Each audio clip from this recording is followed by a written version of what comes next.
Әлмәт районы 7 гыйнвар бер көнне районда бик җитди 2 юл транспорт һәлакәте теркәлә. Икесе дә Казан-Оренбург трассасында килеп чыга. Ике очракта да җиңел машиналар каршы як полосага чыгып, башка автомобильләргә бәрелә. Берсендә 4, икенчесендә 2 кеше һәлак була. Шундый фаҗигале хәлләрнең сәбәпләре турында бүген юл хәрәкәте иминлеге буенча комиссиянең күчмә утырышында сөйләштеләр. Безгә автомәктәпләрнең эшчәнлеген анализларга кирәк. Алар ничек укыта икән? Тәҗрибәсе булмаган машина йөртүчеләргә кышын юлга чыкмау хәерлерәк. Әлмәт районында булган очракта рульдәге кызның тәҗрибәсе булмаган диярлек. Ул буранда каршы як полосага чыга, нәтиҗәдә коточкыч һәлакәткә очрый.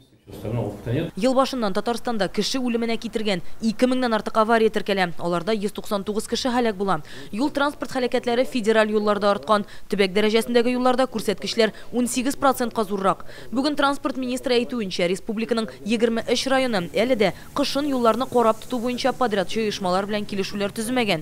Исемлектә Балташ, Кайбыш, Лаеш һәм башкалар бар. То есть на 4-й квартал уже действия контракта нет. Поэтому на это внимание обращаем. Фарид Мударич, я прошу прощения. Все-таки давайте разберемся. Почему нету контракта? Ни өчен килешүләр төзелмәгән, конкурс уздырылмаганмы, акча күчмәдеме, яисә районнар үз эшен ахырына кадәр башкармаганмы? Деньги не довели, просто не доработали. Әлеге сорауларга бер генә район вәкиле дә җавап бирмәде. Башлыкларына ачыклык кертергә кушылды. Уважаемые главы, вот вопрос задайте, спросите, почему.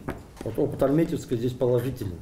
Район башлыклары әлеге мәсьәлә белән сез шөгыльләнергә тиеш. Ачыклагыз, ни өчен шундый хәл килеп чыккан? Бу очракта Әлмәтне үрнәк итеп алыгыз. Аларның уңай тәҗрибәсе бар. Һәлакәтләрне киметү өчен инфраструктураны да камилләштерергә кирәк. Юлга сызыклар сызырга, билгеләр, светофорлар куярга, асфальтка күтәртмәләр салырга. Решили мы все-таки на пластиковую разметку перейти. Без төп магистральләргә тулысынча пластик юл тамгалары сыза башладык. 2 өстәмә светофор куелды, хәзер бу юнәлештә тагын да яхшырак эшләү алымнарын эзлибез. Автомобиль йөртүчеләргә дә сораулар күп. ЮХИТ җитәкчелеге ышандырып әйтте, игътибар арттырылачак. Күбесе нәрсәдә вафат булалар, каршы юлга чыгалар, куркынычсызлык ременнарын каптырмыйлар, кызганычка каршы исерек рульга утыралар. Безнең пешеходларда, җәяүлеләр дә безнең исерек юл һәлакәтләренә эләгәләр. Быелның соңгы чирегендә автомобиль йөртүчеләрнең җәяүлеләр өстенә менү очраклары артырга мөмкин дип фаразлый белгечләр. Быел шундый 33 очрак теркәлгән инде. Нигездә мондый хәлләр тәүлекнең караңгы вакытында килеп чыга. Шуңа дәүләт инспекторлары сентябрь аенда җәяүле дип аталган кисәтү чаралары уздырырга планлаштыра. Хәлне тотрыкландыру максатыннан Рифкат Миңнеханов шәһәр эчендә һәм трассада рөхсәт ителгән тизлекне чикләргә тәкъдим итә. Все, что мы говорим, это единичные меры. Бүген күтәрелгән мәсьәләләр проблеманы тулысынча хәл итми, вазгыятьне тамырдан үзгәртергә кирәк. Әйтик, тизлекне чикләргә.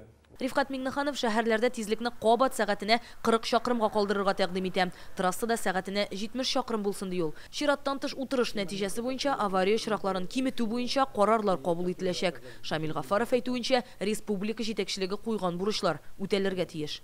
Әлмәттән Рания Абдрахманова, Ирек Хәбибуллин, Яңа гасыр каналы.